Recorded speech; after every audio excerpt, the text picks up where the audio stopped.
Programme असणार आहे. इथे असलेल्या किती जणांना वाटते मुलगा व्हायला हवाय? हात वर करा बरं. किती जणांना वाटते मुलगा व्हावा किंवा मुलगाच होणार आहे? एकच फक्त हात आला. आणि किती जणांना वाटते मुलगी व्हावी? अरे वा, सगळे सगळे सगळे. अरे वा, गीताताईने ते दोन दोन हात वर केलेत. म्हणजे जुळं व्हावं असं म्हणायचंय का तुम्हाला? नक्की मुलगी व्हावी. बर, तिळ सुद्धा चालेल. अरे बापरे, आजींनी चांगलीच कंबर खोवलेली आहे, पदर खोचलेला आहे. बर, आता मला यांना जरा काहीतरी आपण चिमटे काढूयात ना जरा दोघांना. जर मुलगा झाला, एकच कोणीतरी सांगितलंय की मुलगा व्हावा असं त्यांना वाटतंय. जर मुलगा झाला तर अजिंक्यमधला कोणता गुण त्यामध्ये यावा? अजिंक्यमधला सर्वात चांगला गुण म्हणजे तो खूप शांत आहे.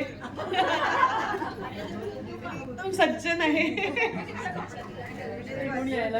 बघा, भरपूर मोठ्या कौतुकाची थाप बायकोकडनं फार कमी वेळा मिळते बरं का. पण तरी पण बायको म्हणून आपण नेहमी 99.99 मार्क देतो नवऱ्याला, बरोबर ना? एक कुठला तरी -1 किंवा 1% असतोच. असा कोणता गुण आहे की जो येणाऱ्या बाळामध्ये रिपेअर होऊन यायला हवाय? आता भरपूर सांगेल. एकच मोठा गुण आहे जो जरा रिपेअर होऊन आला पाहिजे. म्हणजे आळशीपणा सोडून ऍक्टिव्ह आला पाहिजे. आळशीपणा. अच्छा, इकडून यांनी सांगितलं लवकर उठण्याचा. आता सगळ्यांना बरेचसे गुण आठवतील, पण जसा आहे तसा तिला अजिंक्यसारखाच मुलगा आला तरी आवडणार आहे. आता अजिंक्यला प्रश्न. आता सगळ्यांनी सांगितले मुलगी व्हावी. हाच प्रश्न, मुलगी झाली तर कल्याणीमधला कोणता गुण यायला पाहिजे?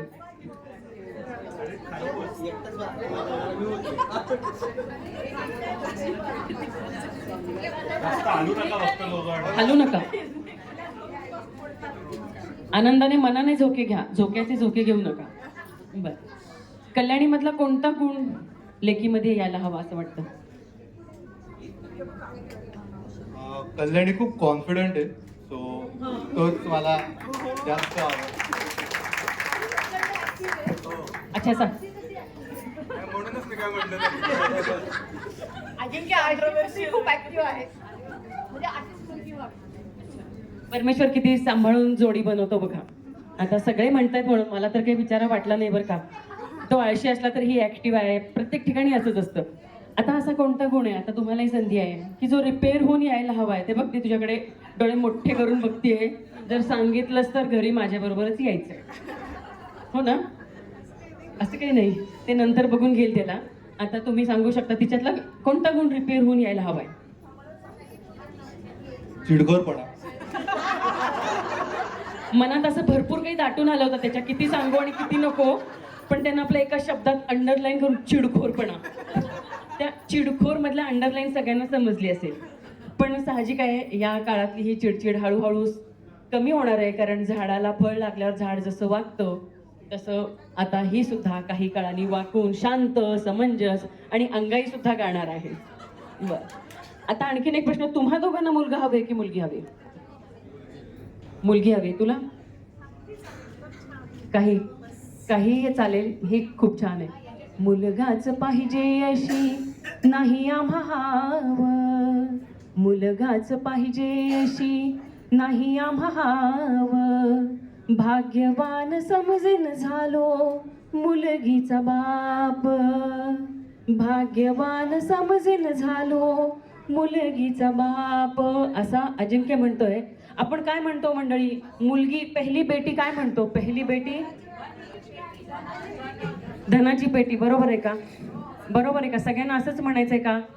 पण मी म्हणते आता आपण जरा बदल करूयात का? मी जिथे जिथे कार्यक्रमांना जाते तिथे तिथे मी विचारते, हे म्हणणं बरोबर होईल का?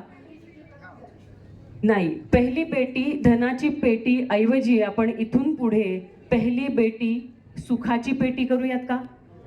कारण पैशाच्या रूपानं असलेलं सुख येतं जातं, पण लेकीच्या रूपानं असणारं सुख अखंड राहतं. आणि त्याच्या इतकं सुख जगात कुठलं नाही. म्हणून इथून पुढे विद्या जोशींचा आणि तुमचा सगळ्यांचा एकच नारा, पहिली बेटी सुखाची पेटी. आणि सुख आलं की धन आपसुकच येतो. बरं, चला आता वाटी उघडण्याचा प्रोग्राम करूयात. 4 उघडायचे आहेत. की बर्फी येणार, पेढा येणार की बर्फी येणार. बर्फी बर्फी लाडक्या राणीला लागले डोहाळे. आता 2 येणार आहे, तिकडे बाळकृष्ण निघालाय. चला, जे काही होणार, ज्या अंगणात चांदणं शिंपीत येणार आहे आणि आनंदाचा काळ सुखात जाणार आहे. आता सगळ्यांना मग अशी उखाणे घ्यायला लावले, तर यांना नको लावायला. सासूबाईंचं म्हणणं आहे उखाणा घ्यायला लावला पाहिजे.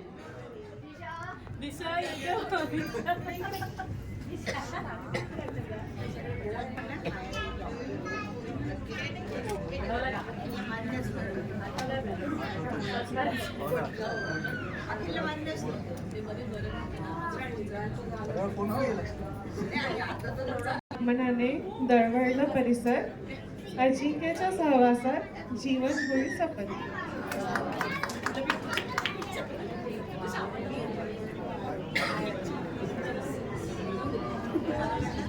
होत आई बाबा आनंद खूप आहे, कल्याणीच्या साथीने हे गोड वळण आहे.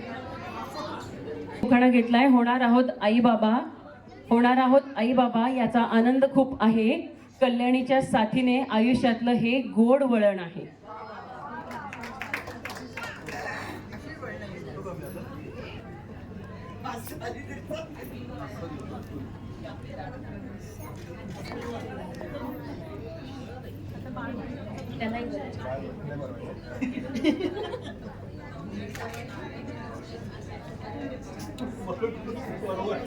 प्रकारे कल्याणीच्या ओटीभरणाचा सोहळा इथे तुम्हा सगळ्यांच्या उपस्थितीत संपन्न साकार झालेला आहे.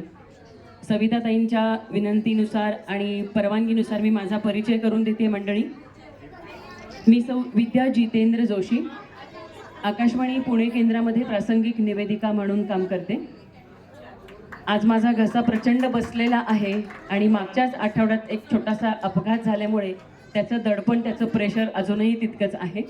तरीसुद्धा सविताताईंनी माझ्यावर विश्वास टाकून मला आल्याला विचारलं घसा बरा आहे का, पण म्हटलं ठीक आहे. मी बिजलीनगरला राहते